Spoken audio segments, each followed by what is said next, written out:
tout ce que ça a déclenché. J'étais déjà sur le chemin de la spiritualité. J'étais déjà sur le chemin évidemment du développement perso, du mieux-être et de m'accompagner pour vivre mieux, pour être... il y a eu...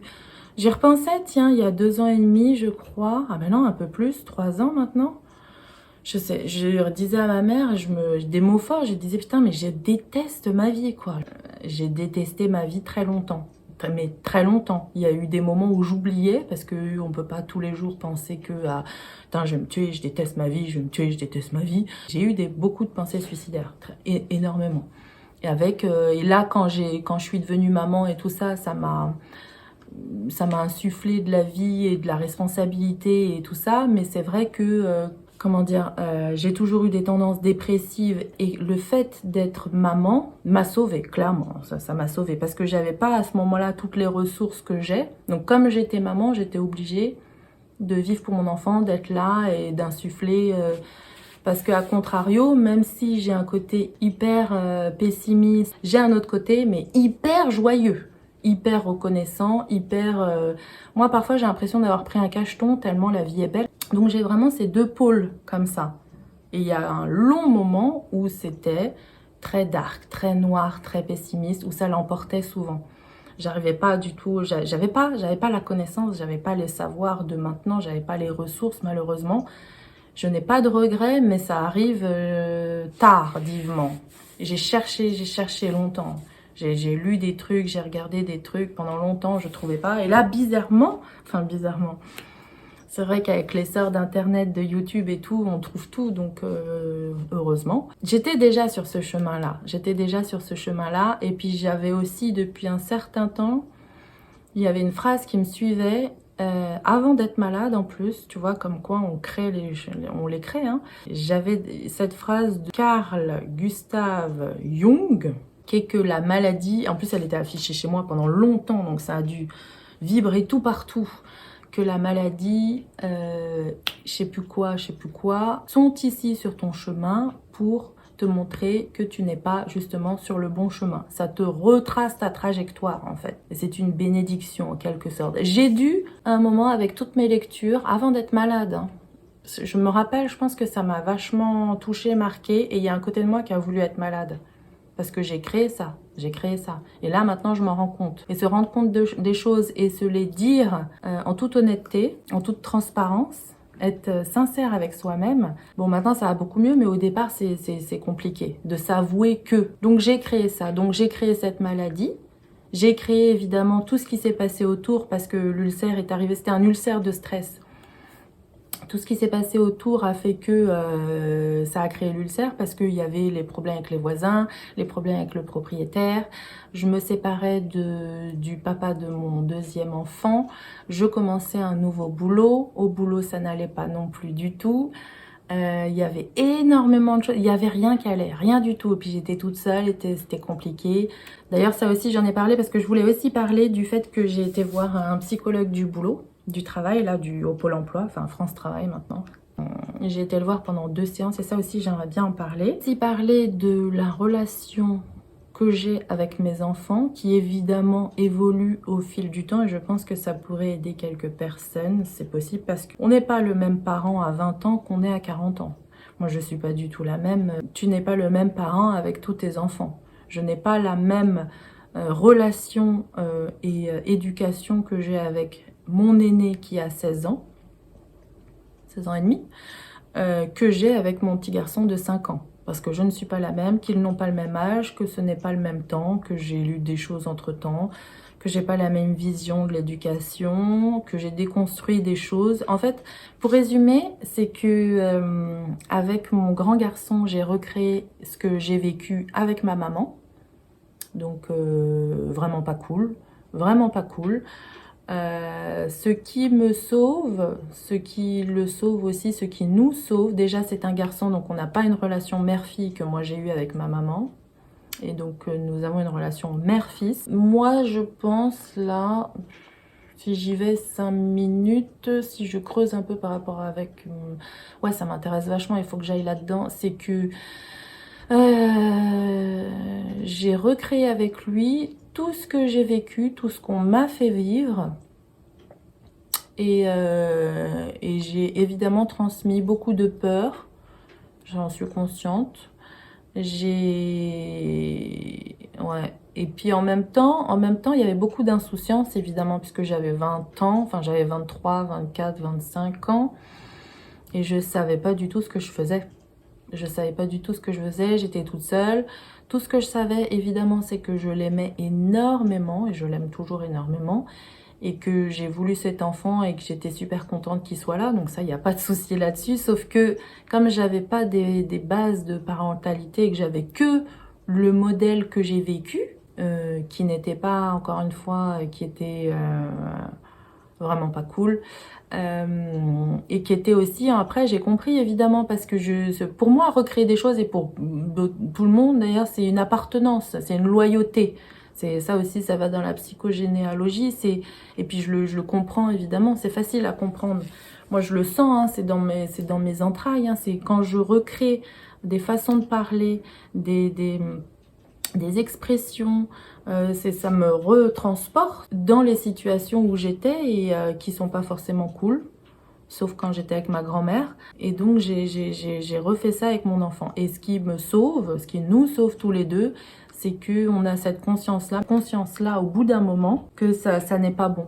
Ça, on le sent, on recrée de la douleur, on recrée des situations néfastes.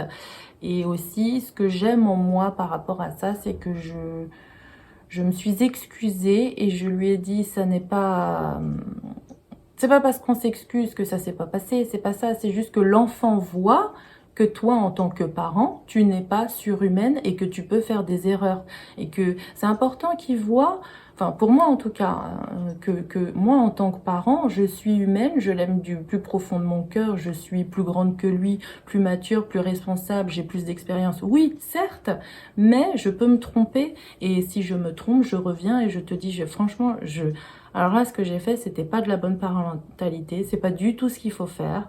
Je suis vraiment désolée, tu vas pas l'oublier, je sais, mais au moins tu vas savoir que ça n'est pas bon à faire et qu'il ne faut pas reproduire. Et que là, je m'en rends compte, et plus tu le fais tôt, de toute façon, moi j'ai toujours eu un curseur, j'ai toujours eu une espèce de boussole quand j'ai dit des choses ou quand j'ai fait des choses, mais qu'est-ce que je me sentais mal. Je sentais à l'intérieur de moi, c'est comme si... je me sentais très très mal. Je sentais qu'il y avait quelque chose qui n'allait pas, quoi. Que ce que j'avais recréé, ce que j'avais dit, ce que j'avais fait, ça ne collait pas. Ça n'était pas possible que ce soit bon, que ce soit bien, que ce soit bienveillant, que ça aide à grandir, que ça aide à se sentir bien et à évoluer correctement. Ça n'était pas possible puisque moi, je me sentais pas bien. Qu'est-ce qui me font me sentir bien? Qu'est-ce qui vont me faire sentir bien? Que des mots d'amour, des mots d'encouragement. Et à un moment aussi, je veux dire, il faut remettre les choses en perspective. Pour moi, à l'époque, tout était terrible. C'était terrible. Il y avait une bêtise, c'était horrible, c'était terrible. Il fallait une punition absolument. Il fallait voilà, qu'il y ait un reproche, qu'il y ait quelque chose. On ne fait pas ça, ça n'est pas bien, ça n'existe pas, ça n'est pas possible. Non, en fait, tu remets les choses à leur place. Ça n'est pas grave, mais du tout. Alors oui, c'est embêtant. Alors oui, c'est chiant. Alors oui, bon, bah c'est pas vraiment les choses à faire, mais à un moment, je me suis rendu compte, enfin, je veux dire, même pour moi en tant qu'adulte, pourquoi on se flagelle tout le temps? Il n'y a pas mort d'homme. Il n'y a pas mort d'homme. Tu vois, c'est pas grave. C'est une bêtise. Bon, ben, on se rend compte que c'est une bêtise. On essaye de plus la refaire, on essaye de la réparer si c'est possible, on essaye de, voilà, de faire les choses justes. Encore une fois, on suit son cœur, son intuition. Les enfants, ils n'ont pas ça, ils n'ont pas la conscience du bien et du mal, de ce qu'il faut faire, de ce qu'il ne faut pas faire. Et si tu leur cries dessus, comme moi, j'avais beaucoup tendance à le faire, ça cristallise comme ça, et puis ça fait plus peur qu'autre chose, et puis après, l'enfant, il est complètement trauma. Donc, en tout cas, c'est ce que j'ai appris au fur et à mesure. Maintenant, ça n'est pas grave. Sans vouloir pour autant être laxiste, hein. Je ne suis pas laxiste. Hein. Je ne suis pas du tout laxiste, mais je remets en perspective. un coup de peinture, un coup d'éponge, enfin plutôt un coup d'éponge d'abord si c'est possible. On répare, on recolle. Bon bah t'as dit ça à quelqu'un, ça ne se dit pas. Bon bah écoute, t'es un enfant, c'est bon là. C'est aussi la peur du jugement. Moi je me rappelle, j'avais vachement peur qu'on me juge en tant que maman. Surtout j'ai maman solo. J'avais vachement peur qu'on se dise comment je l'éduque, comment il est habillé, comment il se comporte, comment plein de choses. J'avais peur du regard des autres sur toutes les catégories de ma vie, et en l'occurrence aussi beaucoup sur celle-là, et je voulais absolument qu'il soit très bien élevé, que rien ne dépasse du cadre, qu'il fasse ce qui doit être fait, ce qui est dans les yeux de la société, qui est convenable, qui est correct, etc.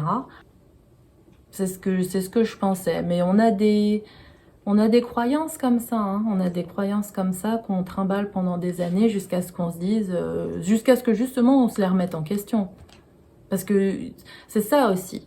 C'est vraiment ça, c'est que j'ai passé super longtemps à recréer quelque chose que je n'avais jamais remis en question. Et que même quand, je me rappelle, quand je lisais des choses ou quand je voyais des trucs et tout ça, j'avais plutôt, sur une autre façon d'éduquer ou sur l'éducation positive et bienveillante et tout, au tout début, sincèrement, hein, je rigolais. Hein. J'ai dit, qu'est-ce que c'est que cette éducation de nulos, de babos, de tout ça? Ça n'était pas du tout envisageable. Et ça, pour moi, c'est important de le dire et c'est important qu'il y ait des gens qui écoutent ça s'ils en ont besoin. Il y a des choses, quand justement on a un recul comme ça ou qu'on a une moquerie ou tout ça, c'est que ah ça pique un peu, ah il y a quelque chose là, ah ouais d'accord. Donc là on n'est pas prêt, à avoir cette graine là, enfin à comprendre cette idée, à la mettre en place, à l'analyser, parce que tout de suite on a un mouvement de recul, mais ça veut dire justement ce mouvement de recul, que ça pique et tout, que ah pourquoi pas.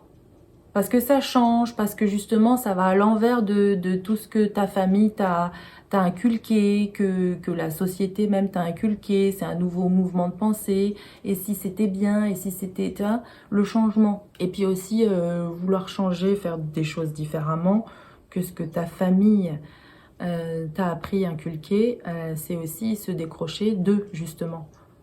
Tu vois? Et ça, pour moi, pendant longtemps, c'était pas conscientisé, mais c'était dur. Hein. Putain, c'était super dur. C'était dur parce que pour moi, justement, qui n'ai pas beaucoup d'attache avec ma famille, qui n'en est pas du tout...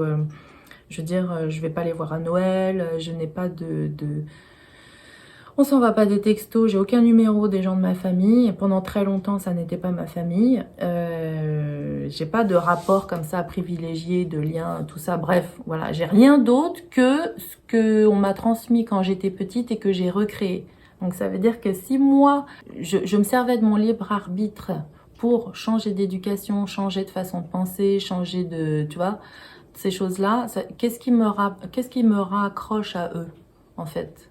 Parce que même en plus physiquement, je leur ressemble pas. Donc ça a été compliqué aussi pour moi. Ça a été compliqué. Et en même temps, je suis certaine que je ne serais pas là où j'en suis si je n'étais pas née dans cette famille. Mais ça encore, c'est une autre histoire par rapport à la réincarnation, etc. Et par rapport aussi aux générations qui transmettent pour aller de mieux en mieux et pour casser des boucles et tout, machin. Et donc, voilà. Ça part très très loin, ça part très très loin.